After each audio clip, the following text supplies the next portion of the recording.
How are you today? Today's lesson we will have Unit 3. What will they think of next? Lesson 3 Grammar. Okay. In our grammar today we will discuss future perfect and future perfect progressive.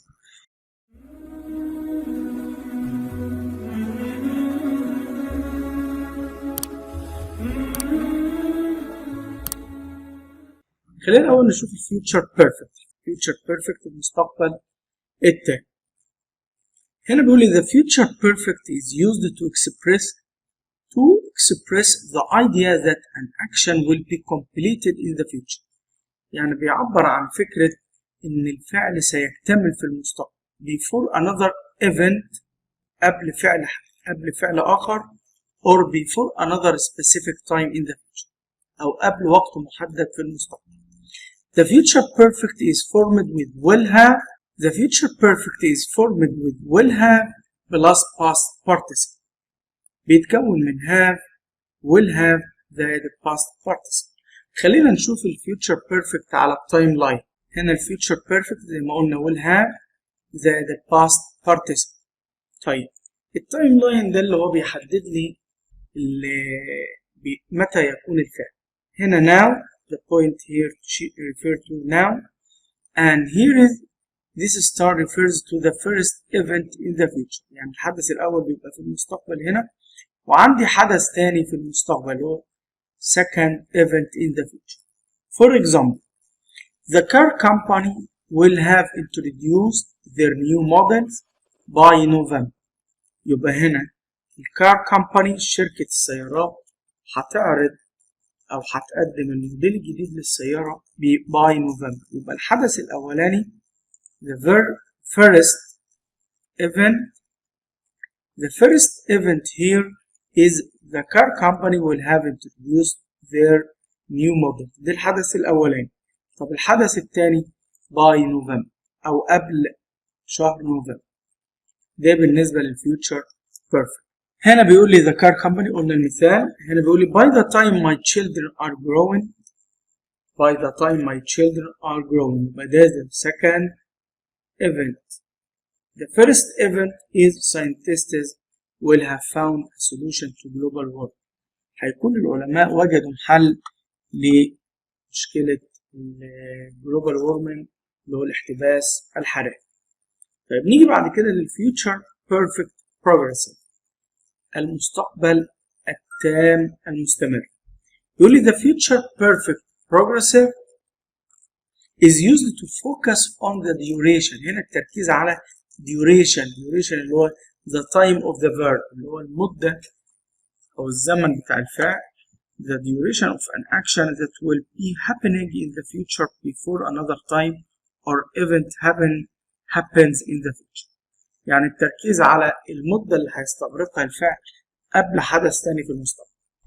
The future perfect progressive is formed with بيتكون من will have been and present participle. present participle اللي هو الverb with ing.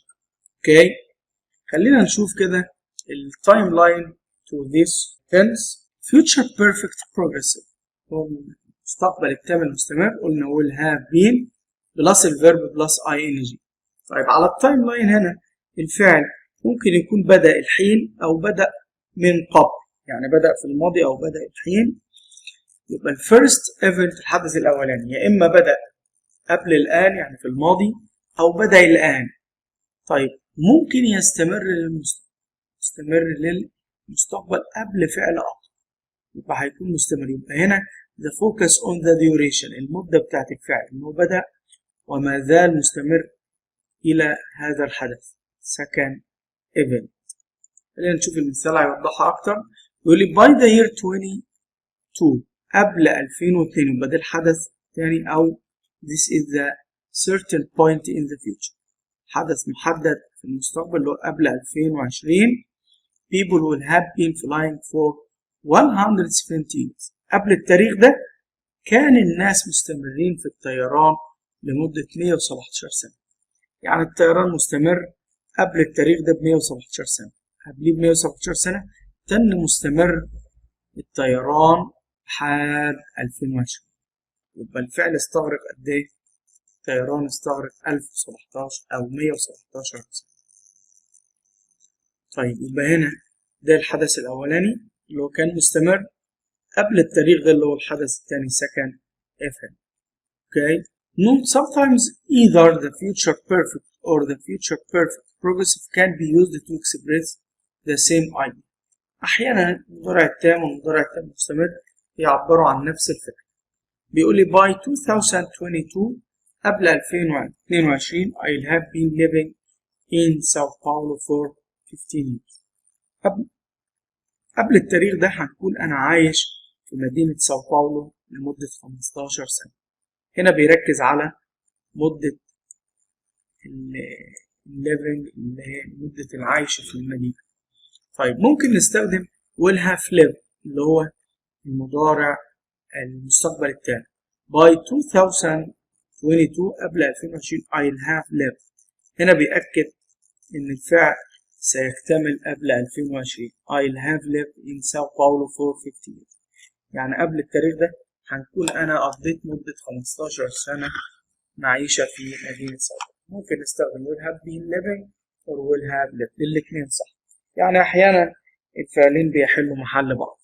The future is dependent time clause. Probably we can talk about a future event using a time clause with when, before, after, while, until, and since. A present tense verb form اللي هو المضارع البسيط بيكون not a future form وليس المستقبل. is used in the time clause and will or be going to are used in the main clause. يبقى عندي main clause وعندي time clause. التايم clause اللي هو الجملة اللي بيبقى فيها أحد هذه الروابط اللي هي when و before و after while and since. دي بتبقى التايم كلوز والفعل اللي بعدها دايما بيبقى البريزنت. Okay. The time clause are introduced with as soon as, when, after, اللي هي الرابط بتكون معناه before, until, by the time, as, and while. We never use future forms in time clause.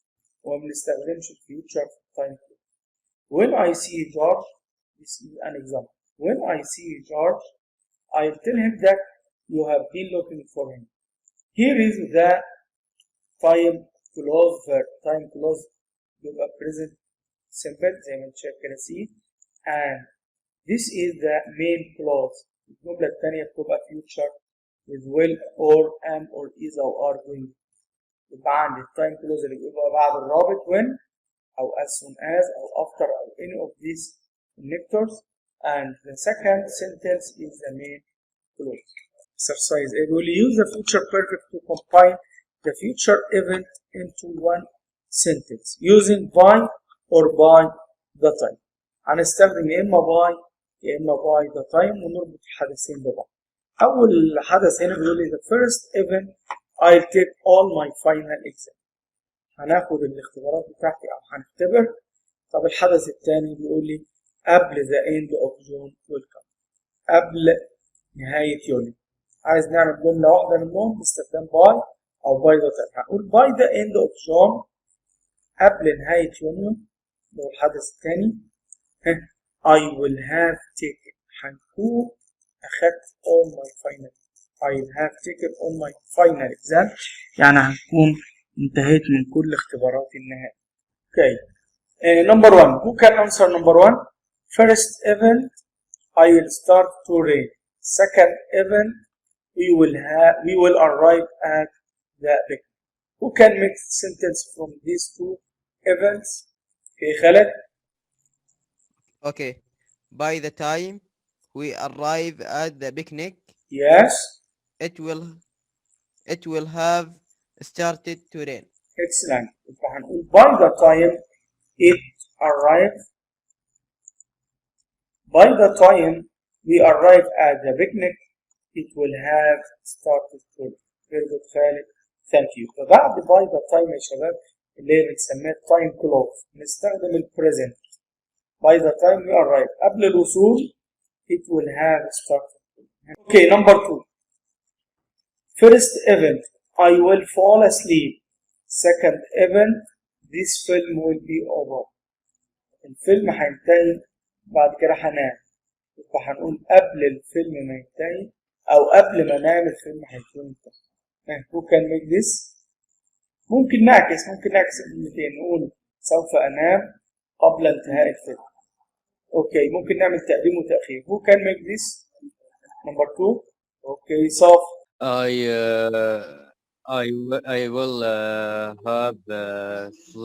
have fallen asleep by the time this DVD film's over. Very good. صافي، thank you. again هنقول I will have fallen asleep نمت by the time this DVD film is over. أو ممكن نقول by the time this film is over، قبل ما ينتهي الفيلم I will have fallen asleep.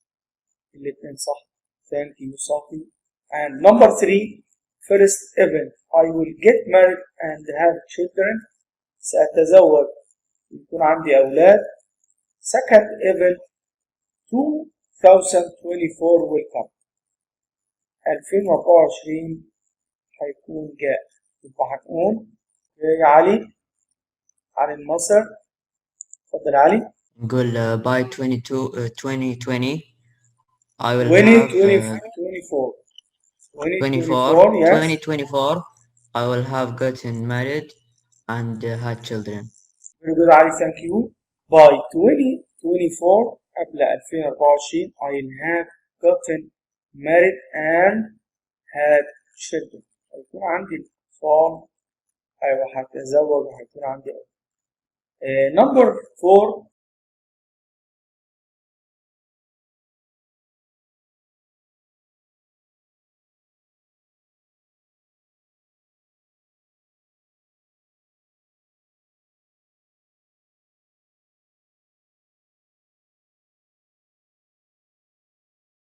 Second exercise B.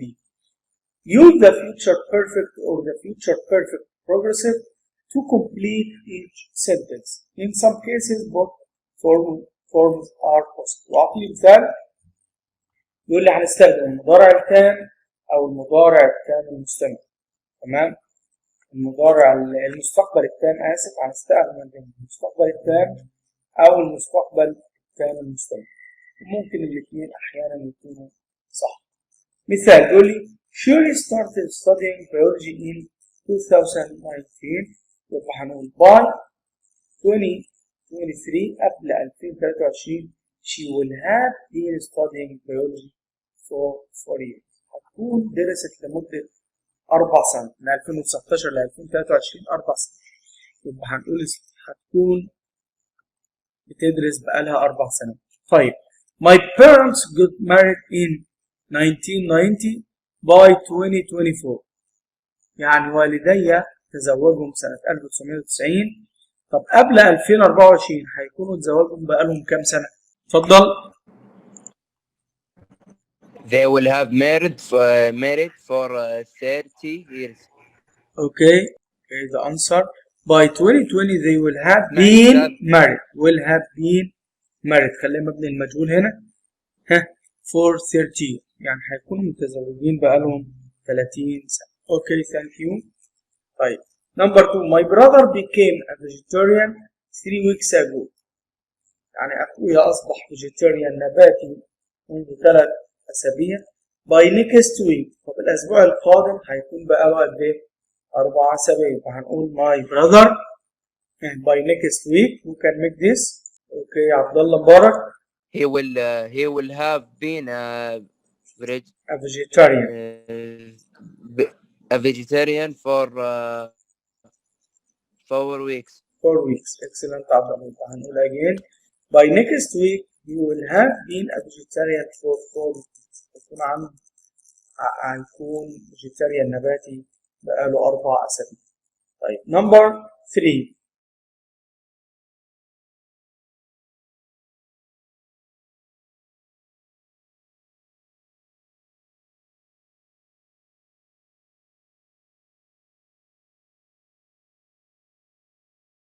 Exercise C. بيقول لي put the verbs in parentheses in either the future tense will or be going to or the present tense. أول مثال قال له I will call you as soon as أدي as soon as الرابط I get home. يبقى بعد الرابط بنستخدم present مضارع وقبل الرابط بنستخدم will أو am أو إذا أو are. طيب نشوف نمبر 1. Who can answer number 1؟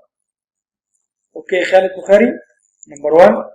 The company will manufacture the parts when they receive Yes يبقى the order. the first space will manufacture هنحط لها will and second one receive without a change. Okay thank you خالد. يبقى number 1 manufacture نخليها زي ما هي ونحط لها will only. number 2. Okay عبد الله. Number 2. 2, after I make $1 million, I'm going to pay my parents a house. تمام يبقى after I make يبقى make هنا هتبقى make زي ما هي. Okay make and hereby becomes I am going to buy. Okay thank you Abdullah. And number 3.